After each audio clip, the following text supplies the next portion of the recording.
साल 1975 की इमरजेंसी से लेकर आज के डिजिटल युग तक एक चीज़ है जो हर हिंदुस्तान की नागरिकों और तानाशाहियों के बीच एक दीवार बनकर खड़ी है, और वो है हमारा फंडामेंटल राइट यानी कि मौलिक अधिकार। इसी मौलिक अधिकार को भारत की मैग्ना कार्टा भी कहा जाता है, क्योंकि ये भारत के नागरिकों को गरिमापूर्ण तरीकों से जीने की आज़ादी या गारंटी देता है।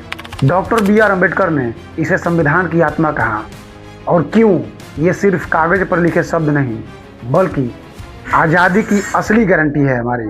आज के सेशन में गहराई से समझते हैं भारत के उस सबसे शक्तिशाली हिस्से को जिसे भारतीय संविधान का भाग 3 या पार्ट 3 कहा जाता है। वर्तमान में हमारे पास 6 मौलिक अधिकार है। पहला, समानता का अधिकार, राइट टू इक्वलिटी। आर्टिकल 14 से 18 के बीच यह अधिकार सुनिश्चित करता है कि कानून की नज़र में हर कोई बराबर है, चाहे वो किसी भी जाति या धर्म से बिलोंग करता हो। दूसरा, स्वतंत्रता का अधिकार, राइट टू फ्रीडम। आर्टिकल 19 से 22 के बीच यह अधिकारों में से सबसे महत्वपूर्ण अधिकार है।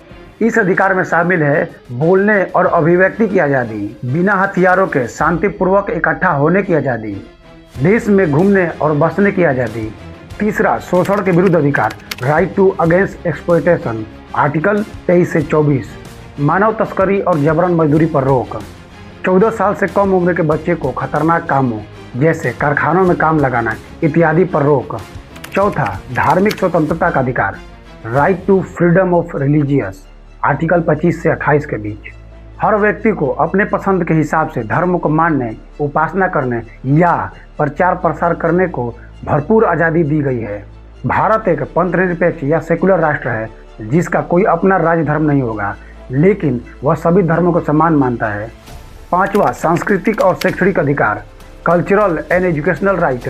आर्टिकल 29 से 30 के बीच यह अल्पसंख्यकों माइनॉरिटीज के हितों की रक्षा करता है। इसके तहत अपनी भाषा, संस्कृति और लिपि को बचाए रखने के लिए हम और आप नए नए शिक्षण संस्थान खोल सकते हैं।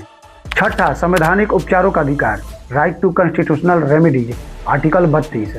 Doctor B R. अम्बेडकर ने इसे ही संविधान की हृदय और आत्मा कहा था। यदि आपके दिए गए इनमें से किसी भी मौलिक अधिकारों का उल्लंघन होता है तो आप सीधे सुप्रीम कोर्ट या हाई कोर्ट जा सकते हैं।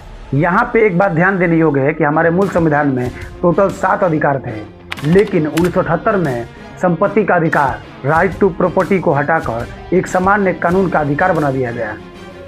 उम्मीद है आज के सेशन से हम और आप काफ़ी ज़्यादा संवैधानिक चीज़ें सीख पाएँ, लेकिन आप हमें कमेंट बॉक्स में बताइए कि संविधान के आर्टिकल 21 का प्रावधान क्या है। और हाँ, अभी तक आपने चैनल को हमारे सब्सक्राइब नहीं किया है तो जल्द से जल्द सब्सक्राइब करें, ताकि इसी तरह की इन्फॉर्मेशन आपके पास मिलता रहे।